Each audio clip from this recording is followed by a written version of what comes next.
அண்ணன் தம்பின்னா எங்களாட்ட யாருமே 3 பேரும் அப்படி பிறக்க முடியாது தமிழ்நாட்டிலேயே. 3 பேர் அண்ணன் தம்பி. ஆமா. பாருப்பா. அவன் பொண்டாட்டி நான் வச்சுக்குவேன், பொண்டாட்டி அவன் வச்சுக்குவான். கணக்குல எண்ணி விடுறீங்க. இவன் பொண்டாட்டி நான் வச்சுக்குவேன், என் பொண்டாட்டி இவன் வச்சுக்குவான். 3 பேருமே பங்கு பாவம் இல்லாம மாத்தி மாத்தி வச்சுக்குவோம்.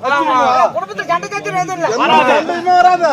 உன்னாட்டம் மாத்தி மாத்தி பொண்டாட்டி வச்சுக்கிட்டா இன்னைக்கு டிவி ஆன் பண்ணா ஒரு ஆளுக்கு தெரியாம வச்சிருந்தாதான் அண்ணன் தம்பி உங்களுக்கு சண்டை வந்தது. உங்களாட்ட ஊருக்குள்ள ஒரு குடும்பம் தான் போதும்டா. இப்ப நான் வீட்டுக்கு போறேன், என் பொண்டாட்டிக்கு என் தம்பி இருக்கிறான்னு வச்சுக்க, அவன் செருப்பு வெளியே இருக்கும்.